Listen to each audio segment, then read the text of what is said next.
जी हाँ, TV9 भारतवर्ष पर सबसे पहले हमने आपको दिखाई हमास की गवाही और हमास ये साफ कर रहा है कि ये जंग अभी लंबी खिंचेगी। दूसरी तरफ इजराइल ने कह दिया है कि एयर स्ट्राइक अभी रुकने वाली है नहीं, और ऐसे में इजराइल युद्ध में पुतिन की एंट्री ने सनसनी मचा दी है, जो सीधा संकेत है इस बात का कि ये जंग अभी लंबी चलेगी। हर अपडेट से हम आपको करा रहे हैं वाकिफ। आपके साथ मैं हूं समीर अब्बास, मेरे साथ मेरे सहयोगी विपिन चौबे भी जुड़ रहे हैं और तमाम खास मेहमानों का एक बड़ा पैनल हमारे साथ बना हुआ है। हमास के हमले के बाद इजराइल का विध्वंसक इंतकाम जारी है। 4 तस्वीरों के जरिए आपको दिखाते हैं कैसे ये जंग गाजा का पूरी तरह से विनाश करती हुई नजर आ रही है, और इजराइल के हमले में हमास के कई ठिकाने तो तबाह हुए ही हैं।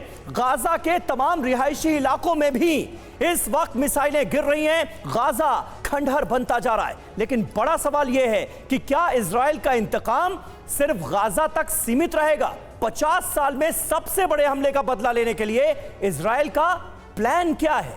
या बिल्कुल, और क्या इजराइल के प्लान से इस जंग में मिडिल ईस्ट के शामिल होने का खतरा हर पल बढ़ता जा रहा है? यह भी एक बड़ा सवाल है और इसी मुद्दे पर करेंगे हम चर्चा। लेकिन उससे पहले कुछ बड़ी खबरें आ रही हैं जिसका सीधा आपको हम रुख करते हैं। इजराइल के स्टे रोड इलाके में पहुंचा है TV9 भारतवर्ष। स्टे रोड इलाके में हमास ने किया था सबसे पहला हमला। रिहायशी इलाकों में हमास का रॉकेट अटैक जारी है और ग्राउंड जीरो से देखिए हमारे संवाददाता सुमित चौधरी की यह ग्राउंड रिपोर्ट। इस समय सिदरॉट के रास्ते आगे बढ़ रहे हैं और उसी समय हमें ये दिखाई पड़ा कि यहाँ पर किस तरीके से हमास की तरफ से जो अटैक किए गए थे उसके बाद लगातार ये मंजर है।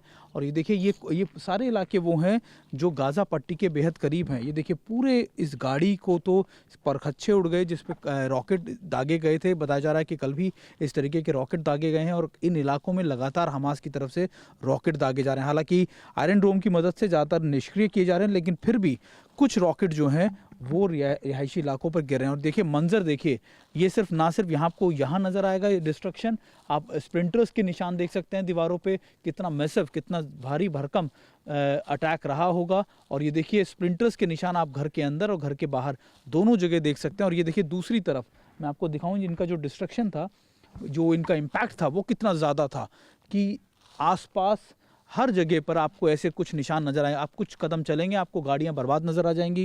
ये दूसरी तरफ घर है, इसमें भी इस तरीके की बर्बादी तबाही हुई है। ये देखिए यहाँ पर भी एक रॉकेट गिरा था और इसके अंदर भी आप देखिए बच्चों के खेलने की जगह थी। पूरे इलाके को किस तरीके से, पूरे घर को किस तरीके से क्षति पहुँची है। यहाँ एक और निशाना मैं आपको दिखा देता हूँ। दूसरी तरफ देखिए कि आप सिर्फ जाते रहिए इन इलाकों के अंदर। ये वो इलाके हैं जो सबसे ज़्यादा प्रभावित हुए थे उस समय। और ये देखिए पूरी तरीके से इन इलाकों को बर्बाद कर दिया गया है। पूरी तरीके से यहाँ पर कितनी तबाही हुई है। आप ये देखिए कि हर दूसरी गाड़ी में आपको इस तरीके के निशान नज़र आ जाएंगे। और स्प्लिंटर्स के निशान अगर आप देखें, जो इम्पैक्ट था उस रॉकेट का वो उनके दीवारों पर आपको नज़र आ जाएगा। और ये हालत है इस समय यहाँ पर लोगों की, या फिर आप कह सकते हैं कि ये हालत है इस समय। यहाँ के लोग दहशत में हैं, यहाँ के लोग बहुत ज़्यादा दहशत में भी है और परेशान भी है। लेकिन अभी भी कहा जा रहा है कि धीरे धीरे करके ये रॉकेट दागे जा रहे हैं इन इलाकों में। और हम TV9 भारतवर्ष की टीम आपको इन इलाकों में लेकर आई है, आपको बता रही है। हम कल से आपको रिपोर्ट कर रहे हैं। देखिए कई स्प्लिंटर्स के जो छोटे छोटे आपको वो नज़र आ जाएंगे स्प्लिंटर्स के चीज़ें। और इसके अलावा अगर आप देखें तो लगातार इन इलाकों में हालांकि फोर्सेस जो हैं वो आ रही हैं लोगों की मदद के लिए, लेकिन फिर भी ये देखिए किस तरीके से पूरे घर के आगे का हिस्सा जो है, जो प्रेमिसेस होता है, गार्डन एरिया बर्बाद कर दिया गया है। और ये हर दूसरे घर की यही निशानी है, या फिर हर दूसरे घर में इसी तरीके का मंजर आपको देखने को मिलेगा। और ये हालत है इस समय। हम इस समय आगे बढ़ रहे हैं सिदरॉट की तरफ। और आपको बता दूं कि जब ये शनिवार के दिन जब अटैक किया था हमास के आतंकियों ने, तब भी यही इलाके थे जो सबसे ज़्यादा प्रभावित हुए थे। इन 3-4 इलाकों में उन्होंने घुसपैठ की थी और उसके बाद वो लोग वहाँ से आगे बढ़े थे। और ये देखिए मैं आपको एक बार फिर वो नज़ारा दिखा देता हूँ। आपको नज़र आएगा कि इसमें कुछ जो चीज़ें हैं वो उस रॉकेट के भी जो शेल्स हैं, शेल्स का जो टुकड़े होते हैं स्टील्स के, वो आपको नज़र आ जाएंगे इसके अंदर।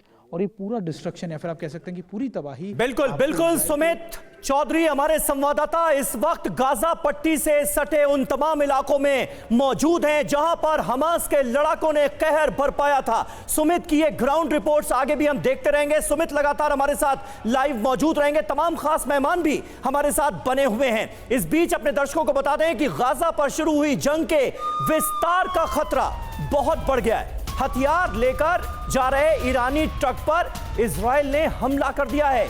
इराक से सीरिया की ओर जा रहे ईरानी ट्रक पर हमला किया गया है। इजराइल के हमले से ईरान से भी जवाबी हमले की आशंका बढ़ गई है।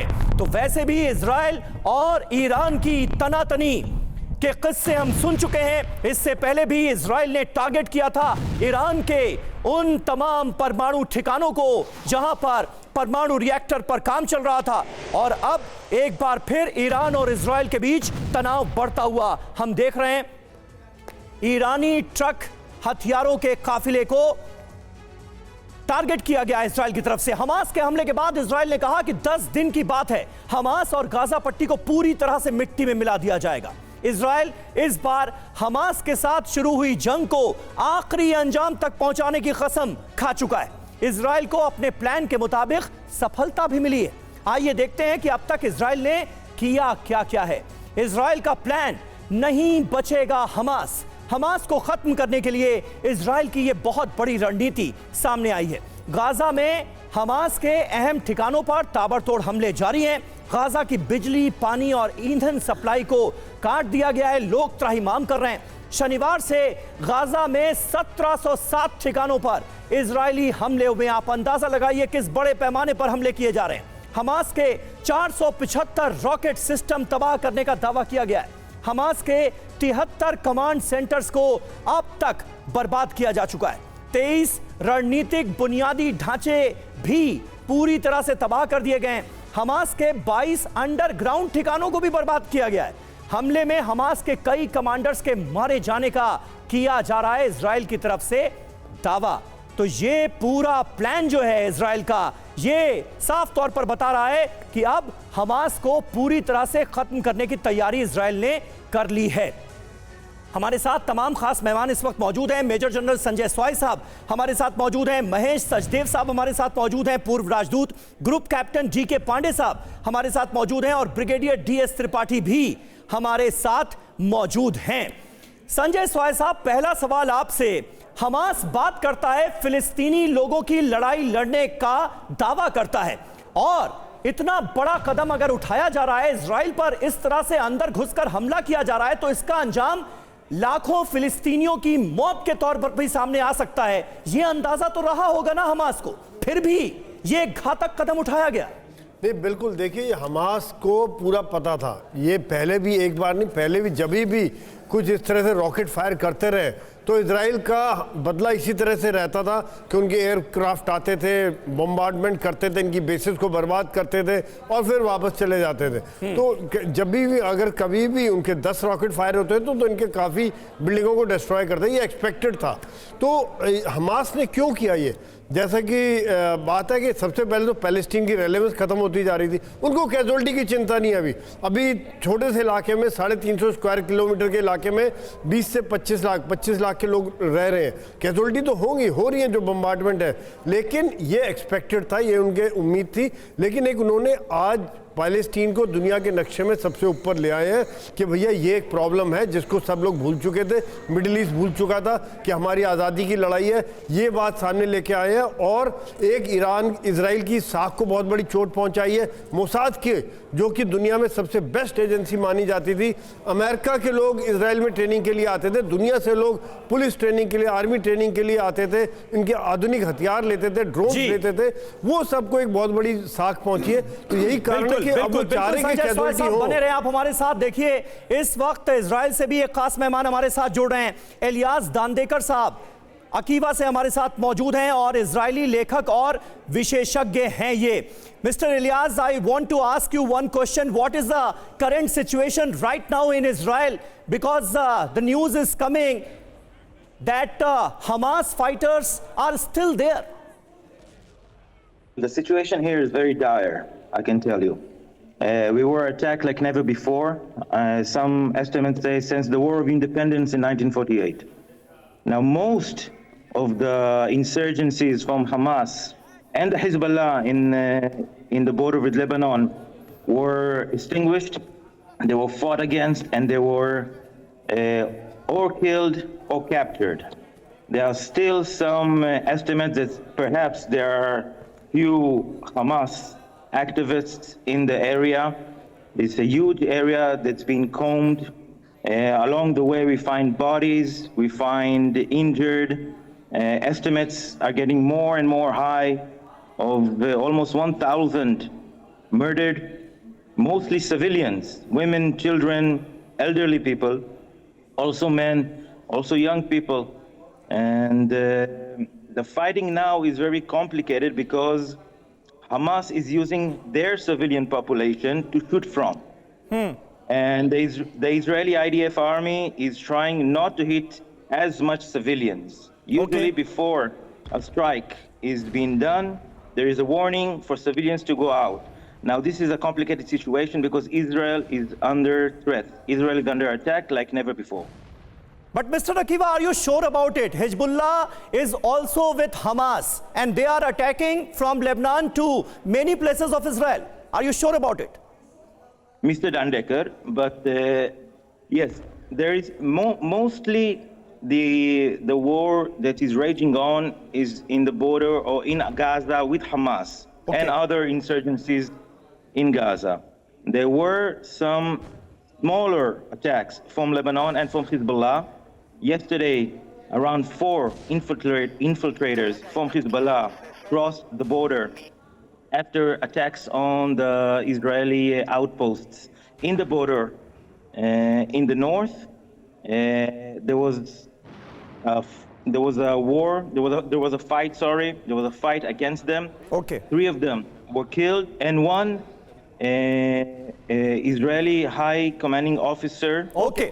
Thank you so much for connecting with us, Mr. Dandekar, जो कि एक लेखक है और अकीवा इजराइल से हमारे साथ जुड़े हुए थे और एक सिचुएशन वहां की बता रहे हैं कि कैसे ये हमला हुआ, क्या इंपैक्ट है और क्या सिचुएशन है इस वक्त। अगली बड़ी खबर का रुख करना होगा इजरायली सेना की गाजा को आखिरी चेतावनी, जल्द से जल्द पूरा गाजा खाली कर दो। ये आईडीएफ की तरफ से चेतावनी दी गई है, गाजा छोड़कर मिस्र भाग जाओ, ये चेतावनी। और गाजा में पिछले 75 घंटों से ज्यादा लगातार इजराइल की सेना जवाब दे रही है गाजा के जो आतंकी हैं, जो हमास से ताल्लुक रखते हैं, और उन पर हमले जारी है। तो देखिए इस जंग का दायरा बढ़ता हुआ अब हम देख रहे हैं और ऐसा क्यों कहा जा रहा है ये हम आपको विस्तार से बताएंगे, क्योंकि पुतिन की एंट्री भी इजराइल युद्ध में मुमकिन है। गाजा के नेबुलस में इस बीच इजराइल का बड़ा ऑपरेशन चल रहा है। हमास लड़ाकों की तलाश में ये ऑपरेशन चलाया जा रहा है, क्योंकि अभी तक पूरी तरह से हमास के लड़ाकों को इजराइल के अंदर जो दाखिल हुए थे उन्हें एलिमिनेट नहीं किया जा सका है। 75 घंटे से ज्यादा का वक्त बीत चुका है, लेकिन अभी भी हमास के लड़ाके कई इलाकों में मौजूद हैं, जिन्हें मौत के घाट उतारने की कोशिश की जा रही है आईडीएफ की तरफ से।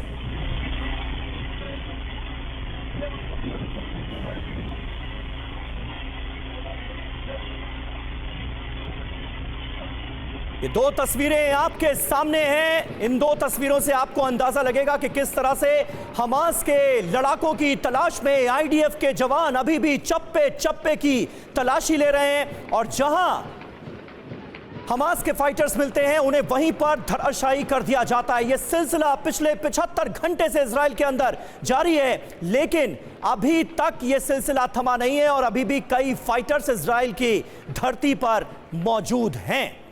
हमारे साथ तमाम खास मेहमान भी इस वक्त मौजूद हैं।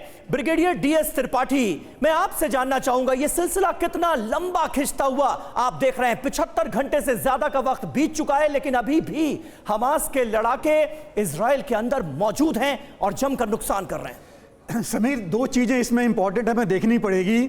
जब हमला हुआ तो नेचुरली बिल्कुल सरप्राइज था इजराइल के लिए, और इजराइल की फोर्सेस पूरी तरह मोबिलाइज नहीं थी। उनकी स्टैंडिंग आर्मी 1.7 लाख की है और 4.7 लाख रिजर्व्स हैं जिनको आने में करीब 30 से 40 घंटे लग गए। तो एक्चुअल लड़ाई आपने देखा 24 घंटे पहले से शुरू हुई। दूसरी चीज, हमास पूरी तरह से तैयार है। उसने अपने आप को आर्म्स, एमुनिशन और बंकर्स बना करके पूरी तरह तैयार कर रखा है, इसीलिए उनका नुकसान इतना जल्दी नहीं हो पा रहा है। तीसरी चीज, जो 21 इलाके में इनके फाइटर्स चले गए थे उसमें से सिर्फ 14 पर अभी कब्जा हो पाया है इजराइल सेना का, 7 अभी भी बाकी हैं।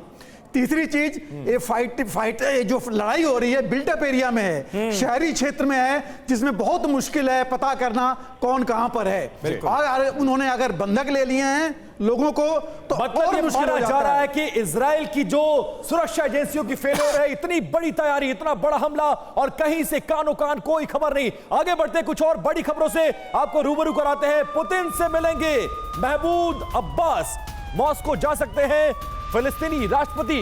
रूसी न्यूज मीडिया के हवाले से ये बड़ी खबर आया है, क्योंकि माना यह जाता है कि दुश्मन का दुश्मन दोस्त होता है, लेकिन दोस्त का दुश्मन भी होता है। इसीलिए पुतिन अब महमूद अब्बास से मिलने जा रहे हैं और वो खुलकर फिलिस्तीन के समर्थन में आकर खड़े हो गए, क्योंकि अमेरिका इजराइल का साथ दे रहा है और पुतिन इस मौके को हाथ से जाने नहीं देना चाहते। ईरान की भी भूमिका बहुत ज्यादा महत्वपूर्ण है। और देखिए, यहां 2 चीजों को जोड़कर देखने की जरूरत है। एक खबर हमने आपको बताई कि हमास के सीनियर लीडर जो कह रहा है कि सहयोगी हमारी मदद के लिए तैयार हैं, जबकि दूसरी खबर यह है कि फिलिस्तीनी प्रेसिडेंट की पुतिन से जल्द ही मुलाकात हो सकती है। ऐसी खबरें सामने आ रही हैं। ऐसे में कुछ बड़े सवालों पर गौर करिए जो कि आपको अब हम दिखाने जा रहे हैं। मिडिल ईस्ट में तनाव और 5 सुलगते सवाल जिसके बाद पैदा हो गए हैं। पहला, फिलिस्तीनी प्रेसिडेंट की पुतिन से मुलाकात का मतलब और मायने क्या हैं? सवाल नंबर 2, जिन सहयोगियों की बात हमास कर रहा है वो आखिरकार कौन कौन से देश हैं जो इस मुश्किल वक्त में उसका साथ दे रहे हैं और जिनके दम पर वो इजराइल जैसे ताकतवर देश से भिड़ रहा है? तीसरा सवाल, क्या हमास के ऑपरेशन के पीछे ईरान, रूस का पूरा सपोर्ट है? सवाल नंबर 4, क्या हमास सिर्फ यूएस को ट्रैप में फंसाने का मोहरा भर है? और 5वां सवाल, क्या अमेरिका और उसके विरोधियों के बीच इजराइल पिस रहा है?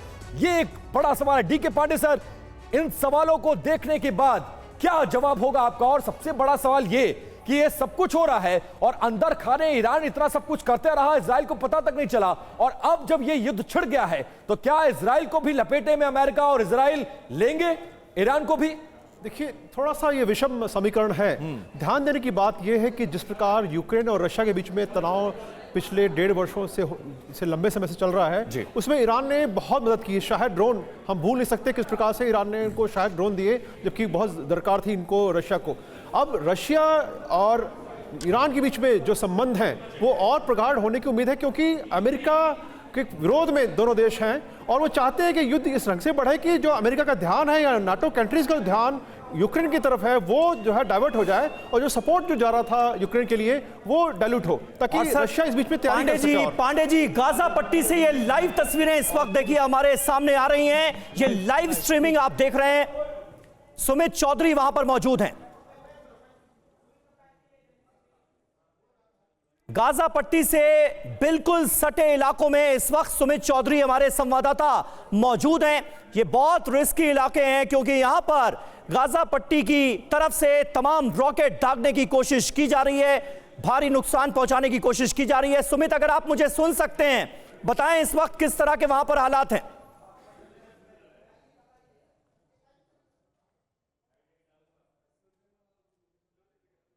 सुमित, क्या अब मेरी आवाज मिल रही है आपको?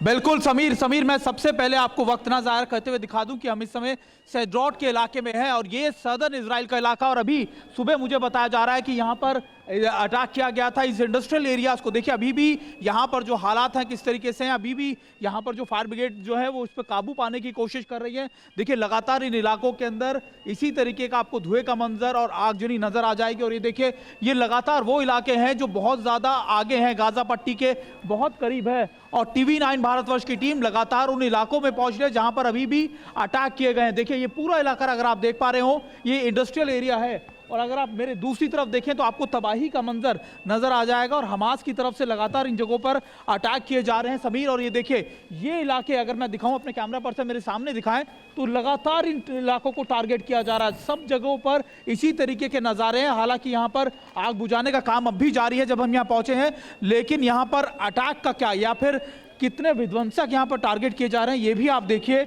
और मेरे कैमरा पर्सन मेरे साथ हो तो मैं आपको दिखाता हूँ। देखिए तबाही का ये मंजर आपको इन इलाकों में नजर आ जाएगा। ये सड्रॉट के इलाके हैं और देखिए मैं आपको बताने की कोशिश कर रहा हूँ कि क्या तबाही हुई है यहाँ पर। और देखिए ये आग आप अगर देखें तो अभी भी यहाँ पर थोड़ी देर पहले बताया जा रहा है कि एक और रॉकेट से टारगेट किया गया और ये वो इलाके हैं जहां पर लगातार अटैक किए गए हैं। ये देखिए ये पूरा प्रेमिसेस तबाह कर दिया गया है। करीबन 50 से ज़्यादा मुझे बताया गया कि 50 से ज़्यादा रॉकेट दागे गए थे, कुछ को निष्क्रिय किया गया, लेकिन फिर भी कई जगहों पर इसी तरीके से टारगेट किया जा रहा है। लगातार हमास की तरफ से इन जगहों को टारगेट किया जा रहा है क्योंकि ये वो इलाके हैं जो गाजा पट्टी के बहुत करीब है। TV9 भारतवर्ष की टीम इस समय जहां पहुंची है ये गाजा पट्टी के बहुत करीब इलाके हैं। ये सड्रॉट का इलाका है। मैं आपको बता दूं कि यही वो इलाके थे जहां पर सबसे पहले जो हमास के आतंकियों ने या फिर उनके मिलिटेंट्स ने इन्फिल्ट्रेशन किया, जहां पर पहुंचे, सबसे ज्यादा यहां पर क्षति पहुंचाई, लोगों को खींच के ले गए, हॉस्टेजेस बनाया। और हम लगातार उन इलाकों में पहुंच रहे हैं जहां पर आपको ये सीधी तस्वीरें हम आपको दिखाने की कोशिश कर रहे हैं कि क्या इस समय आलम है। देखिए धुएं का गुबार और लगातार यहां पर अभी भी जो हालत है वो आप हमारे अपने कैमरे के नजर से अपने कैमरे से आपको दिखा। बिल्कुल सुमित, ग्राउंड रिपोर्ट्स का ये सिलसिला आप जारी रखिए और इस वक्त हमारे सहयोगी सुमित चौधरी जान हथेली पर रखकर रिपोर्टिंग कर रहे हैं। ये वो तमाम इलाके हैं जो कि बहुत रिस्की हैं क्योंकि गाजा पट्टी की तरफ से जो रॉकेट दागे जा रहे हैं वो यहां पर गिर रहे हैं और तबाही मचा रहे हैं।